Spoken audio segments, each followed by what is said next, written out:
বাংলাদেশের সাবেক পুলিশ বাহিনীর প্রধান বেনজির আহমেদ দুবাইতে গ্রেফতার হয়েছে। এই ব্যক্তিটি বাংলাদেশ পুলিশ বাহিনীতে ক্ষমতা থাকা অবস্থায় উনি এমন কোনো অপরাধ, এমন কোনো ক্ষমতা অপব্যবহার করে নাই যে উনি করে নাই। বিরোধী দল থেকে শুরু করে সমস্ত দলের নেতাকর্মীদেরকে হত্যা, গুম সে করে শেষ করে দিয়েছিল। বিএনপিকে, জামাতকেও করেছে, বিভিন্ন দলকে করেছে, এটা অস্বীকার করার কিছু নাই। এবং বিভিন্ন বড় বড় শিল্পপতিদেরকে ভয়ভীতি দেখে হাজার হাজার শত শত কোটি টাকা নিয়েছে। বিভিন্ন রিয়েল এস্টেট বিজনেসদেরকে কাছ থেকে অ্যাপার্টমেন্ট নিয়েছে। এবং বাংলাদেশে মডেল মেয়েদেরকে বাধ্যতামূলক তার লালসার শিকার বানিয়েছে। যেসব বিবাহিত মেয়েদেরকে তার পছন্দ হয়েছে, স্বামীকে ব্ল্যাকমেল করে তার লালসার শিকার বানিয়েছেন, তা না হলে তার স্বামীকে ক্রস ফায়ার করা হবে। বাংলাদেশে এরকম কোনো জঘন্যতম পুলিশ বাহিনীর প্রধান আমাদের বাংলাদেশে কখনো হয় নাই, ভবিষ্যতে হবেও না ইনশাল্লাহ। কিন্তু তার মতো অসভ্য একটা অমানুষ যে আমাদের বাহিনীর প্রধান হয়েছিল বাংলাদেশের, এটা আমাদের দেশের জন্য একটা লজ্জাজনক। এবং এটাও আমি বলি, বাংলাদেশে নয়, সারা বিশ্বের মধ্যে এই বেনজির আহমেদ পুলিশ বাহিনীর প্রধান, সারা বিশ্বের মধ্যে ওর মতো ধনী ব্যক্তি, পয়সাওয়ালা ব্যক্তি পৃথিবীতে কোনো পুলিশ বাহিনীর প্রধান নাই। আমি চ্যালেঞ্জ করে বলতে পারি। আমেরিকা থেকে শুরু করে বিভিন্ন রাষ্ট্রে তার ব্যবসা প্রতিষ্ঠান প্রচুর পরিমাণ, কারণ সে এত মানুষকে ব্ল্যাকমেল করেছে, হুমকি দিয়েছে, শত শত কোটি টাকা তাকে দিতে বাধ্য হয়েছে। এই টাকা সব বিদেশে পাচার করে বিভিন্ন ব্যক্তির মাধ্যমে সে ব্যবসা প্রতিষ্ঠান করেছে। কিন্তু আল্লাহ নসিবে যদি না থাকে কোনো কিছুই করতে পারে না।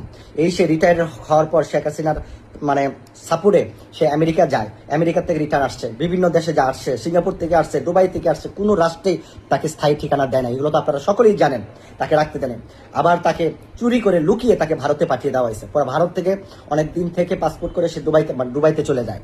তো আল্লাহর কি কুদরত, এই তারেক রহমান সরকার আসার পর বেনজির আহমেদকে টার্গেট করেছে। কারণ বেনজির আহমেদ বিএনপিটাকে অর্ধেক ধ্বংস করে দিয়েছে, বিএনপি বড় বড় হাইকমান্ডারকে হত্যা করেছে, বিএনপির সাহসী ছেলেদেরকে হত্যা করেছে। তো যাক, আমাদের দুদকের মামলায়, বাংলাদেশ দুর্নীতি দমন কমিশনের করা মামলায় এবং ইন্টারপোলের দুবাইয়ের ইন্টারপোলের সহযোগিতায় বেনজির আহমেদকে গ্রেফতার করা হয়। আমরা ধন্যবাদ জানাই তারেক রহমান সাহেবকে, ধন্যবাদ জানাই দুর্নীতি দমন কমিশনার চেয়ারম্যানকে, এবং ধন্যবাদ জানাই পুলিশ বাহিনীর বর্তমান প্রধানকে, এবং ধন্যবাদ জানাই স্বরাষ্ট্রমন্ত্রীকে। এবং প্রিয় দেশবাসী, এই ধরনের ক্রিমিনাল বাংলাদেশে আসলে তাকে কি করা উচিত আপনারা কমেন্ট করবেন। আবার বেনজির আহমেদের ব্যাপারে যদি কোনো তথ্য থাকে সেটাও আপনারা প্রচার করবেন। ধন্যবাদ সবাইকে। আসসালামু আলাইকুম। পরিমণি, নায়িকা পরিমণি তার ফেসবুকে লিখেছেন মজা। সেই মজাটা লেখার সাথে সাথে তিনি একটা কার্ড শেয়ার করেছেন, সেটা লেখা যে সাবেক আইজিপি বেনজির আহমেদকে গ্রেফতার করা হয়েছে দুবাই থেকে। পরিমণির মজার কারণ কি?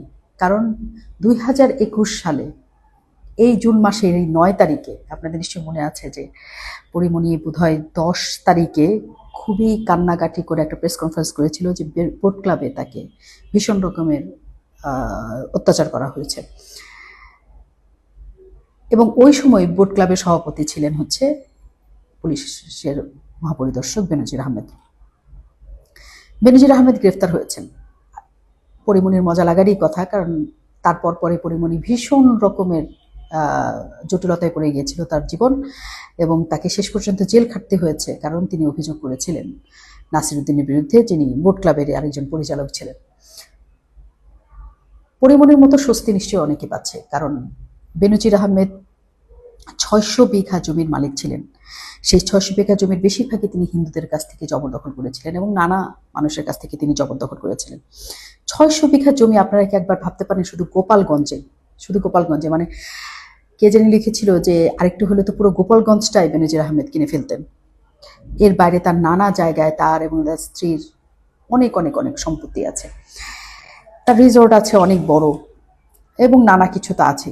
তো অবৈধ সম্পদ অর্জনের জন্য তার বিরুদ্ধে মামলা হচ্ছিল তখন, যখন আসলে বেনজির আহমেদ আওয়ামী লীগের দ্বারা নির্বাচিত পুলিশ কমিশনার, র্যাবের মহাপরিচালক হওয়া সত্ত্বেও আওয়ামী লীগ আমলেই কিন্তু তার এই দুর্নীতির ঘটনা প্রকাশ পেয়েছিল। কি কারণ? তার আগে একটু বেনজির আহমেদের কথা বলে নেই। বেনজির আহমেদ খুবই দক্ষ পুলিশ কর্মকর্তা ছিলেন, মেধাবী যাকে বলা হয়। কারণ 2011 থেকে 2015 পর্যন্ত পুলিশের যে সর্বোচ্চ পদক বিপিএম, যেটা প্রধানমন্ত্রী কর্তৃক দেওয়া হয় পুলিশকে, সেটা তিনি পেয়েছেন 5বার সেই পদক পাওয়া পুলিশ কর্মকর্তা হচ্ছে বেনজির আহমেদ। এবং তিনি 2015 সালে তারপরে তিনি ডিএমপি কমিশনার হিসেবে যোগ দেন, কারণ এত মেধাবী একজন মানুষকে আওয়ামী লীগ বেছে নিয়েছে পুলিশ কমিশনার হিসেবে। এবং তারপর পরেই তার ডিএমপি হিসেবে কাজ করার পর তিনি কিন্তু র্যাবের মহাপরিচালক হয়ে যান। র্যাবের মহাপরিচালক হয়ে যাওয়ার পরেই তার যে ক্ষান্ত হয়েছিল তা না, তার পরবর্তীতে তিনি হয়েছেন পুলিশের মহাপরিদর্শক। 2020 থেকে তিনি 2022 সাল পর্যন্ত পুলিশের মহাপরিদর্শক ছিলেন। চাইলে সবাই আমরা ভেবেছিলাম যে 2022-এ তার চুক্তিটা শেষ হওয়ার পরে চুক্তি নবায়ন হবে, কারণ বেনজির আহমেদ ছিলেন আওয়ামী লীগের খুবই কাছের মানুষ, বিশেষ করে শেখ হাসিনার। কিন্তু অদ্ভুতভাবে দেখা গেল যে তার মেয়াদ বাড়ে নাই, এবং তার মেয়াদ না বাড়ার পরেই দেখা গেল নানা পত্রিকায় তার দুর্নীতির খবর ছাপা হচ্ছে। মানে অদ্ভুতভাবে দুর্নীতির খবর ছাপা হচ্ছে, এবং এটা ভয়ঙ্কর ভয়ঙ্কর দুর্নীতির তথ্য, যেটা আসলে ভাবাও যায় না যে আওয়ামী লীগ ক্ষমতা এবং আওয়ামী লীগেরই সাবেক আইজিপির বিরুদ্ধে এত ভয়ঙ্কর ভয়ঙ্কর দুর্নীতির খবর 2024 সালে প্রকাশিত হয়েছিল। তখনই বোঝা গিয়েছিল আসলে যে আওয়ামী লীগ বা শেখ হাসিনা বেনজির আহমেদকে ঠিক ওন করছেন না। এটা বোঝা যাচ্ছিল এই কারণেই, কারণ হচ্ছে এইসব খবরের প্রেক্ষিতে মানে পত্রিকা বন্ধ করে দেওয়া, কোনো কিছু করা, সেটার বিপক্ষে কোনো বক্তব্য দেওয়া, কোনো বক্তব্য সেখান থেকে আসছে না, এবং একে একে বেনজিরের দুর্নীতির সকল খবর প্রকাশিত হচ্ছিল। অন্য সময় কি হতো, খবরগুলি চালথাপা হতো, সাবেক আইজিপির নামে এইসব পুরা পুলিশ বাহিনী লেগে যাইতো, নানা কিছু হওয়ার কথা ছিল, কিন্তু কিছু হলো না।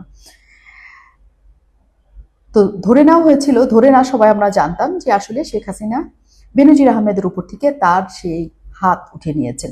কেন উঠে নিয়েছেন? কারণ বেনজির আহমেদ আসলে এতখানি উগ্র হয়ে গিয়েছিলেন বা এতখানি প্রতাপশালী প্রভাবশালী হয়ে গিয়েছিলেন যে তাকে শেখ হাসিনাও কন্ট্রোল করতে পারছিলেন না একই সাথে। ফলে তার আইজিপির মেয়াদ বাড়ে নাই এবং তার কোনো কিছুতে শেখ হাসিনা আর হাত দেন নাই। আইজিপি দুবাই চলে গিয়েছিলেন, তার প্রভাব খাটাইয়া তিনি এয়ারপোর্ট ক্রস করে তিনি চলে গেছেন এবং দুবাই ছিলেন। ইন্টারপোলের মাধ্যমে তাকে ধরে নিয়ে আসা হয় না, মানে ধরা হয়েছে। ইন্টারপোলের রেড নোটিশ জারি ছিল। ইন্টারপোলের রেড নোটিশ কিন্তু অনেকের বিরুদ্ধে জারি। আপনি কি জানেন যে শেখ হাসিনা সহ, ওবায়দুল কাদের সহ, একই সাথে তাপস, আরো কয়েকজনের, নসরুল হামিদ বিপু, এরকম 12 জনের বিরুদ্ধে ইন্টারনেটের রেড অ্যালার্ট জারি করার আবেদন করেছে সরকার। তবে তাদের ইন্টারপোলের মাধ্যমে তাদেরকে ধরা হবে কিনা সেটা আমরা এখনো পর্যন্ত জানি না, কারণ ইন্টারপোলের মাধ্যমে আসলে যে লিস্ট আমরা দেখতে পাই সেখানে এখনো পর্যন্ত শেখ হাসিনা সহ 12 জনের নাম নাই। তো ইন্টারপোলের মাধ্যমে কি এইটাই প্রথম যে ধরা হয়েছে? না, এর আগেও বাংলাদেশে কিন্তু ইন্টারপোলের মাধ্যমে ধরা হয়েছে। ইন্টারপোলের কিন্তু বলা হয়ে থাকে 59 থেকে প্রায় 64 জনের নাম, বাংলাদেশের নাম ইন্টারপোলের তালিকায় আছে। এবং শুধু কি তালিকায় থাকা, কারণ নানা সময় আমরা রাজনৈতিকভাবে অনেকের নাম দেখি যে ইন্টারপোলের রেড লিস্টে, রেড অ্যালার্টে ফেরানোর জন্য, রাখার জন্য আবেদন করা হয়। সেই তালিকাটা আসলে